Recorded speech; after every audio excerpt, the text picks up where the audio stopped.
आप जब 2017 में फर्स्ट अटेम्प्ट में आप निर्वाचित हुए थे, तो आपने एक बात मीडिया प्रेस कॉन्फ्रेंस में रखी थी कि हम श्रावस्ती में कोई ऐसा उद्योग स्थापित करेंगे जो युवाओं के लिए एक अच्छा मुकाम रहेगा, लेकिन अभी वो उद्योग दिखा नहीं श्रावस्ती में। देखिए, युवाओं के लिए तो एक खेल का मैदान हमारा स्वीकृत हो गया हमारे विधानसभा में। माननीय मंत्री जी ने एक स्टेडियम दे दिया है और वो इसी वर्ष में उसका शिलान्यास हो जाएगा और 4-6 महीने में बन के रेडी हो जाएगा।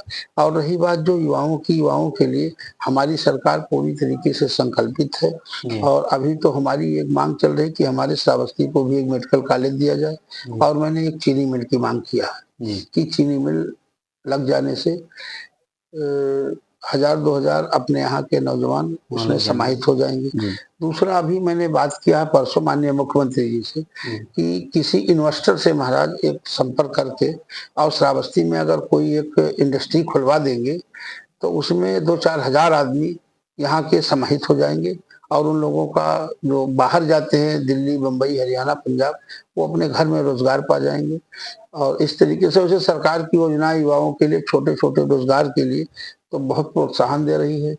या तो हमें कहीं ना कहीं आप इसको जनता में प्रसारित करें, लोग अपने बैंक में जाएं और युवाओं के लिए क्या योजना होती है। 2% और 1% की ब्याज पर सरकार छोटे छोटे धंधों के लिए वन डिस्ट्रिक्ट वन प्रोडक्ट के तहत बढ़ावा दे रही है। तमाम लोगों को ऋण मिले हैं। तमाम लोगों के यहाँ तमाम ऐसे हैं कि जहाँ पर स्वयं सहायता समूह या किसी अन्य एनजीओ या एफपीओ के माध्यम से ये लोग अपना अपना काम कर रहे हैं। कृषि के क्षेत्र में भी बहुत बढ़ावा मिल रहा है और छोटे छोटे रोजगारों को बढ़ावा मिल रहा है। अगर छोटे छोटे रोजगार पे जो सरकार की मंशा है, देखिए हर आदमी को नौकरी नहीं मिल सकती और जब लोग ये चाहेंगे कि हम कुछ रोजगार करें, 10 लाख रुपया, 5 लाख रुपया, 15 लाख रुपए की पूंजी लगा करके और धीरे धीरे विकास करके एक वो बड़े पूंजीपति की श्रेणी में आ सकते हैं। उसके लिए थोड़ी सी जिज्ञासा की जरूरत है और थोड़ा सा अपने अंदर विल पावर की जरूरत है। और अगर करेंगे, अगर कुछ नहीं जानते, नहीं उनको जानकारी, तो जिला उद्योग केंद्र खुला हुआ है, जिला उद्योग केंद्र पर जाएं और अपनी बात रखें क्या क्या हम कर सकते हैं। करने के लिए आप अभी पशु चिकित्सा अधिकारी के पास जाएं तो आपके पास भैंस पालन, गौ पालन के लिए योजनाएं हैं, सरकार आपको उस पर भारी छूट दे रही है।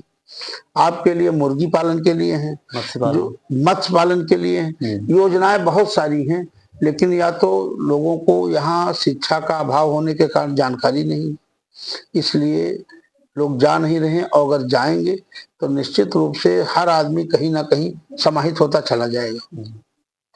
एक 2020 में जब कोरोना काल था तो आपकी एक वीडियो वायरल हुई थी। हालांकि आपने 20 लाख दान किए थे, मतलब डोनेट किए थे, और आपने बताया कि ऑक्सीजन प्लांट भी लगवाया था। तो लोगों को ये नहीं दिखी, ये आपके जो पुण्य कार्य थे वो लोगों के बीच में नहीं गया, जबकि आपने उस टाइम, आप चाहे आपसे गलती से निकल गया हो आपके मुंह से कि कोरोना जीतेगा भारत हारेगा, देखिए ज्यादा ये के न्यूज में मैं लखनऊ में बाइट दे रहा था जी, और वही नहीं 20 लाख रुपए जो शहीद हुए थे उनके लिए भी मैंने डोनेशन किया था अपने पर्सनल फंड से, उसका कोई नहीं था।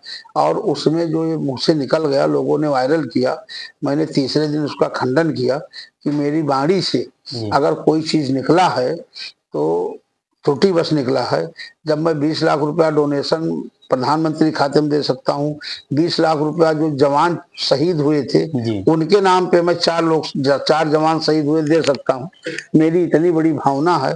और अपने पैसे से मैंने गरीबों को लॉकडाउन में राशन बंटवाया है, सेक्टर वाइज जा करके मंडलों में, अपने हमारे यहाँ ब्लॉक को मंडल कहते हैं, अपने कार्यकर्ताओं के माध्यम से। जब बिल्कुल 1 महीने की बंदी थी, कोई घर से निकल नहीं रहा था, तो मैं अपने डीसीएम पे अनाज लदवा करके लोगों को किट बांटे हैं। तो मैंने खंडन किया कि अगर मेरी वाणी से कहीं त्रुटि बस निकल गया है तो उसके लिए हमें खेद है, मैं क्षमा चाहता हूं और इस तरीके का दुष्प्रचार ना किया जाए। तो उस पे हमारे करीब उस समय मुझे याद है कि 20 से 25 हजार लाइक आए थे। जी हाँ, लोगों ने शेयर किया था। तो ये बात तो वाणी मुंह से निकल रही, कोई बात अगर मुंह से भी निकल जाए तो उसके आगे पीछे भी सोचना चाहिए कि इस बात के पीछे इन्होंने क्या कहा, इसके आगे क्या कहा, भाव क्या है जी। ये तो जो देखा तो सारे लोग कह रहे थे कि इसमें कोई भाव गलत है ही नहीं। तो छोटी मोटी त्रुटियां मानव तन है, कहीं ना कहीं तो निकल जाती है मुंह से, ना चाहते हुए भी कहीं बाड़ी निकल जाती है। तो इसके लिए तो मैंने खेद व्यक्त कर दिया था, और उसमें 20-25 हजार हमें लाइक मिले, लोगों ने शेयर भी किया, कमेंट भी किया, और बड़ी प्रशंसा हुई कि जो आदमी अपनी वाणी को अगर तस्लीम कर लेता है तो सबसे बड़ा योद्धा होता है, सबसे बड़ा महान होता है। मैंने अब वाणी निकली तो उसके लिए मैंने खेद व्यक्त कर दिया, बात खत्म हो गई। थोड़ा जनता से आपका सवाल है कि इस बार जो 2027 में चुनाव है, तो सुनने में आ रहा है कि जो श्रावस्ती की सीट है वो महिला आरक्षित होने जा रही है, क्या ऐसा कोई? कुछ नहीं है, जिसने भी कहा जी, अभी आरक्षण जब चालू नहीं हुआ जी, तो आरक्षण की बात जो करता है तो एक वही है कि अपने मुंह में मिट्ठू बनना। जी, आप मुंह आपका है, जो चाहे बोल दें, मोबाइल आपकी है, जो चाहे लिख दें, मन आपका है, जिधर चाहे उधर चले जाएं, कोई रोक तो सकता नहीं है। कोई नहीं। लेकिन जो भी विद्वान आदमी होगा, समझदार होगा, पहली चीज तो प्रश्न में उठता है कि जब भी परिसीमन होगा तो सीट यहाँ भी 33% बढ़नी है असेंबली की, और 33% पार्लियामेंट की भी बढ़नी है। जितना प्रधानमंत्री ने 33% दिया है, तो जो हमारे यहाँ 403 सीटें हैं, ये आप मान के चलिए कि 550 से ऊपर होने जा रही हैं, और जो 543 पार्लियामेंट की सीटें हैं वो 750 के आसपास होने जा रही हैं। तो जब बढ़ेंगी सीटें तो हमें जो लगता है कि अगर परिसीमन होता है तो हमारे ही जिले में 3 विधानसभाएं हो जाएंगी। श्रावस्ती में चूंकि जो हमें जानकारी, जो मानक है आप ले रहे हैं कि 2.25 लाख और 3 लाख के बीच में मतदाता होने चाहिए। हमारे यहाँ 8.5 लाख मतदाता हैं। 8.5 लाख मतदाता में 3 जगह डिवाइड करेंगे और 3 सीटें बढ़ेंगी। तो उसके आरक्षण में जो आरक्षण की प्रक्रिया होती है, ये सरकार की पॉलिसी तय है कि कहाँ पे लागू करते, कहाँ नहीं लागू करते हैं। जैसे अभी 2012 के पहले ये हमारा जब आरक्षण 2009 में लागू हुआ नया, इससे पहले ये सुरक्षित विधानसभा थी, इकौनक नाम से थी। एक विधानसभा बढ़ गई पयागपुर, वो पहले इकौनम आता था, तो पयागपुर सामान्य हो गई, ये भी सामान्य हो गया। जहाँ दुई सीट थी दोनों सामान्य हो गई। और जो सुरक्षित सीट थी, पहले सुरक्षित नहीं थी, बलरामपुर सदर, बलरामपुर सदर हो गई, उनके श्रेणी में आ गया आरक्षण में। और बहराइच में 2 सीटें हुआ करती थी जब जनपद बहराइच था, तो एक तो हमारा इकौना सुरक्षित था, एक चरदा था। तो चरदा विधानसभा खत्म हो गई तो बलहा को सुरक्षित कर दिया नया बना करके। तो इस तरीके से आरक्षण की बात जो भी कह रहा है कि महिला हो जाए पुरुष हो जाए, महिलाओं को तो बिना आरक्षण के ही आप देख लीजिए, मेरे ख्याल से 20% तो महिलाएं विधायक को एमपी वैसे हैं। जी हाँ, जब कोई आरक्षण नहीं है। और जब ये आरक्षण प्रधानमंत्री जी ने जो कहा है, पास किया, इसको पूरा करेंगे। तो अब 33% पूर्ण रूप से उनको बनना ही बनना है। उसके अलावा जो और जगह सीटों पर बहुत जगह विसंगति है, कोई तेज लेडी हमारी महिला है तो उसको पार्टी टिकट दे के, और किसी भी पार्टी की हो तो उसको जिता सकते, तो संख्या उनकी बढ़ जानी है। तो ये महिला और पुरुष कहना गलत बात है, और ये सब काल्पनिक बातें हैं। आरक्षण प्रक्रिया में कम से कम 3 साल का समय लगता है, तो कम से कम। ओवर हो जाएगा, 28 हो अब 27 ओवर हो जाए, 28 ओवर हो जाए, मैं नहीं जानता हूँ।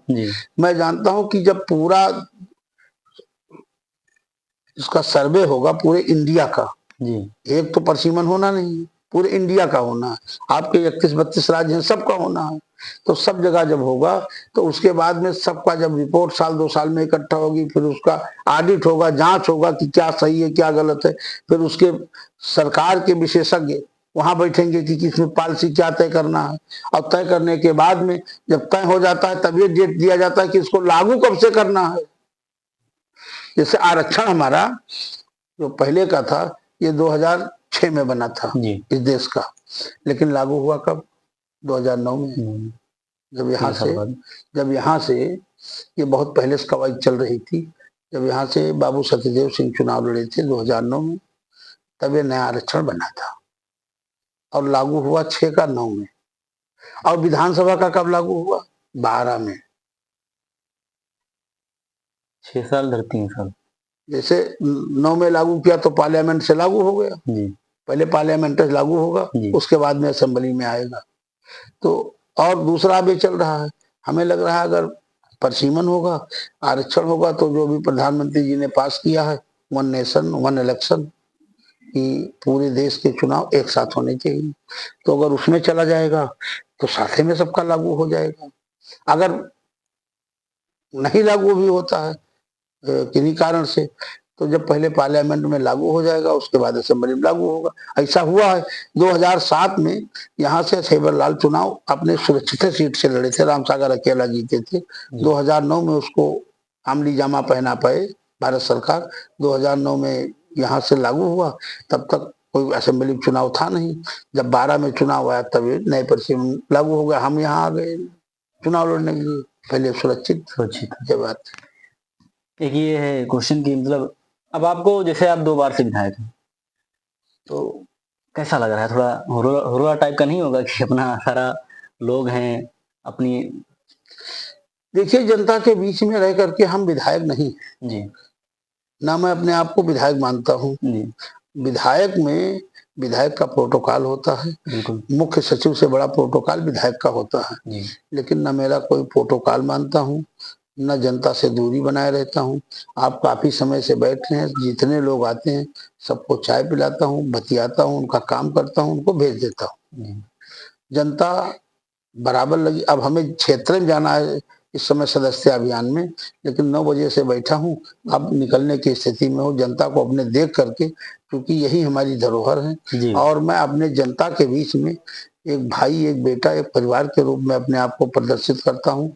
जो हमारे मोदी जी का नारा है, सबका साथ, सबका विकास, सबका विश्वास और सबका प्रयास, उसी में अपने आप को समाहित करते हुए, जात धर्म से हट करके मैं सबको अपना मानता हूँ और सब हमको अपना मानते हैं। पारिवारिक रूप में मैं लोगों के बीच में प्रदर्शित करता हूँ, जनता के बीच में बराबर रहता हूँ। अगर लखनऊ में कोई मीटिंग बैठक सरकारी काम न हो तो बराबर की उपस्थिति में रखता हूँ। आप तो बहुत कुछ छानते और जानते हैं, आप मंडल में, प्रदेश में कहीं चले जाइए, जितनी उपस्थिति मेरी रहती है, मैं किसी को नहीं मानता हूँ कि कोई उपस्थित रहने वाला होगा। हमारे परिवार में हमारे बेटे हैं, वो भी क्षेत्र में बराबर लगे रहते हैं, इसलिए कि जब क्षेत्र का विकास होगा तब हम समझेंगे हमारा विकास हो रहा है। क्षेत्र हमारा गड़बड़ रहेगा, हमारे लोग भूखों मरे और मैं खाऊं तो वो खाना मेरे लिए पॉइजन के बराबर है। सब लोग अच्छे से खाएं, मुझे 2 रोटी कम मिल जाएगी तो मेरी आत्मा वैसे भर जाएगी कि हमारा सब लोग सुखी है और मैं भी सुखी हो गया, ये मेरी भावना है। ये 2022 में जब आप चुनाव लड़ रहे थे दूसरी बार, तो एक वीडियो काफी वायरल थी और लोगों के बीच में थी, क्या कि आप सपा के जो राष्ट्रीय अध्यक्ष जी हैं उनसे मुलाकात करने गए। हालांकि ये फेक था, क्या था ये लोगों उसमें मैंने FIR लिखाई थी जी। जिस वक्त घटना लोगों ने बताया, मैं लालपुर खदरा गांव में कार्यक्रम कर रहा था, ये 3 किलोमीटर पे है जी। फिर वहां से मैं निकल रहा था, तब तक कई लोगों के फोन आने लगे। लोगों ने कहा कि इस समय वो जनेश्वर मिश्र पार्क में अखिलेश यादव पास बैठे हैं, ये कर रहे हैं, वो कर रहे हैं। हमारे प्रदेश अध्यक्ष जी ने फोन किया, स्वतंत्र देव जी ने। मैं तब तक भावे पारा पहुंच चुका था। हमसे कहे क्या हो गया, हमने बताया, हम कहा मैं तो यहाँ हूँ। कहें लोग यार फर्जी कर रहे हैं, ये अपने ही दल के कुछ 2 लोग पहले दूसरे दल में थे, आए हैं जी। ये माहौल खराब करने के लिए और ये फेक न्यूज अपना जो भी माइनस करके मीडिया को किए हों, वो खबर भी डिलीट की गई। तो मैंने प्रदेश अध्यक्ष जी को वीडियो कॉल किया, हमने कहा ये प्रमाण है, देखो क्या लिखा है। तो कहे लिखा है भिनगा यहाँ से 14 किलोमीटर। तो हम कहा अब बताइए मैं कहाँ हूँ। वीडियो कॉल मैंने किया, हम कहे देखिए। उसके बाद मैं जिला पे गया, जिला अध्यक्ष जी के पास तुरंत। वहाँ महेश मिश्रा जी ओम थे, जिला अध्यक्ष, कार्यकर्ता थे। वहाँ भारतीय जनता पार्टी के कार्यालय पर बोर्ड लगा हुआ था। 15 मिनट में वहाँ पहुंचा, सबको मैंने कॉल करके बताया। फिर मैंने FIR लिखाना चाहा कि इस पे FIR हो जाए। तो बाद में कुछ लोग 1-2 पे तो हुई, और एक मामले में फिर मीडिया के लोग यहाँ से लखनऊ तक फोन आने लगे कि ये गलत, तो उनका जो गलत किया उसको हटाइए, क्यों ऐसा किया है, किसी की छप खराब किया है। तो ये प्री प्लान एक योजना थी लोगों को बदनाम करने की, साजिश के तहत। ये एक बहुत बड़ी योजना थी कि इनको बदनाम कर दिया जाए, और वही लोग जो बदनाम कर रहे थे वही लोग नीतू मिश्रा को बहुजन समाज पार्टी से रुपया दिला करके टिकट दिलाए, उसका 8 करोड़ रुपया बंटवा करके और भाजपा का वोट डाइवर्ट कराया। उसके बावजूद मैं 17 से 22 में 4 गुना वोटों से जीता। जनता समझ चुकी है कि यहाँ पर कौन किस मिट्टी का है, कौन है। तो इसलिए जनता का आशीर्वाद और प्रभु की माया कोई नहीं देख सकता है, मैं दोबारा भी जीत गया। कुछ सूत्रों के मुताबिक ये पता लगा है कि आप मतलब क्या कहते हैं, जो 2024 का चुनाव था लोकसभा का, तो उसमें टिकट की मांग कर रहे थे, तो आप अपने लिए कर रहे थे या बेटे के लिए कर रहे थे? हम किसी के लिए नहीं कर रहे थे जी। जिसने भी कहा वो व्यक्ति अपने मन से कहा। हम ना विधायकी का टिकट मांग किए हैं और ना सांसदी मांग किए हैं। जो भी लोग कह रहे हैं वो अपने एक चढ़ावे मनगढ़ंत कहानी, जो भी जिसकी इच्छा हो अपना कहता घूमे। एक भी व्यक्ति नहीं बता सकता अथेंटिक कोई पार्टी का कि जिससे मैंने कहा कि मैं चुनाव लड़ना चाहता हूँ। मैं विधायक हूँ, जनता ने तो अभी वर्षीमान आगे क्या होता है 27 तक तो मुझे बना दिया है। एक चुनाव लड़ा हूँ तो दूसरा चुनाव 1-2 साल में लड़ूंगा। कितना पैसा खर्चा होगा, हम कोई ना माफिया है, ना कोई अपराधी है, ना कोई साहूकार है। पैसा कहाँ से लाएंगे? हम किसी से नहीं मांग रहे थे, और जिसको टिकट पार्टी ने दिया उनका मैंने स्वागत किया। और वही चाटुकार लोग, वही जो दोहरी नीति वाले लोग जो हमें बदनाम कर रहे थे, भारतीय जनता पार्टी का कार्यालय पर 250-300 लोगों के साथ साकेत मिश्रा का मुर्दाबाद का नारा लगाया, भाजपा का नारा लगाया मुर्दाबाद का। उन लोगों ने चाल चली, उन लोगों ने बेईमानी किया। और अगर मैं उनका साथ न देता तो यहाँ के तथाकथित लोग साकेत मिश्रा का पैर न लगने देते। लेकिन मैं स्टैंड करके और पूरे चुनाव भर उनके साथ रहा हूँ, ईमानदारी के साथ रहा हूँ। कुछ परिस्थितियां ऐसी थी कि एक सीट की बात न कीजिए, जब उत्तर प्रदेश में 43 सीट भाजपा हारी है, जो पहले 80 में हमको 37 से तो मिली है, 43 नहीं। 2014 में 73 सीटें मिली थी, 2019 में 66 सीटें थी, 64 भाजपा की, 2 सहयोगी दल की, और इस बार 37-36 पे वोट उठ गई सहयोगी लेकर के। तो एक की बात ना करिए, जो इस बार पूरे प्रदेश का माहौल था, विरोधी ताकतें जितनी थी, विदेशी ताकतें, वो 1 साल से लग करके जिस तरीके से एनजीओ के माध्यम से अंदर एक तो इन्होंने लगा दिया कि संविधान का मुद्दा, जो नारा था 400 पार का कि 400 पार हो जाएगा संविधान बदल जाएगी, उसमें दलित भी कट गया। यादव और माइनॉरिटी तो अपने आप में समाजवादी का ही है, वो कट गया। तो इस तरीके के जो लोग कहे। अच्छा, दूसरा यहाँ की जो परिस्थितियां थी, कुर्मी बिरादरी हमारा एक निर्णायक वोट होता है, और कुर्मी बिरादरी समाजवादी पार्टी से पिछली बार बसपा से जीता था गठबंधन में, और इस बार समाजवादी से टिकट लिया, तो अपने सजाती में भी कुछ लोग चले गए। तो वोटों का जो ध्रुवीकरण हुआ, इसलिए यहाँ की सीट, क्योंकि यहाँ की सीट बहुत टफ सीट वैसे है, आप जानते हैं। लेकिन हमें प्रसन्नता एक बात की है कि 5 विधानसभा में 5 विधायक जो लड़े थे, चाहे जीते चाहे हारे, लोकसभा के 5 विधायक को जितना 2022 में मत मिला था, सिंगल विधायक मैं हूं कि हमसे 1534 वोट साकेत मिश्रा को ज्यादा मिला है। तो जब मैं नहीं पाया तो आपको क्या दिला दूंगा? एक सीधी सी बात है, और उसके आगे मेरा कोई कथन नहीं। अच्छा, ये थोड़ा बताना चाहेंगे आप कि जैसे जो बचपन में सबका भी मतलब निक नेम रहता है, एक प्यार से लोग बुलाते हैं, जैसे हमारे घर पे हमें गोलू बुलाते हैं, तो ऐसे कोई प्यारा सा नाम जो आपको अभी भी आपके मित्र बुला रहे हैं? कोई नहीं हमको बुला रहा है, ना कोई मेरा प्यारा नाम था। हमारा नाम राम फेरन पांडे तब भी था, अब भी है। और हम अपने परिवार का जो प्यार जानना चाहते हैं तो जान लीजिए, मेरे ना कोई सगा चाचा है ना सगा भाई है, आप अकेले हैं। मैं 9 साल की उम्र में था जब मेरे पिताजी का निधन हो गया था। मेरी माँ थी, एक मेरी बहन थी। तो वो प्यार जो पारिवारिक सामूहिक प्यार होता है, वो दुख की घड़ी में भी था। जिसके सर के साया 9 वर्ष की उम्र में चला जाए और सर पे जिम्मेदारी लग जाए तो प्यार कौन सा पाएगा? प्यार प्रभु का प्यार हमें मिला, माँ धरती का प्यार मिला और अपनी माँ का प्यार मिला। उस प्यार का मैं ऋणी हूँ और वही मेरा प्यार है। बहुत बहुत धन्यवाद। फिर मिलते हैं आपको नए पॉडकास्ट में। बहुत बहुत धन्यवाद।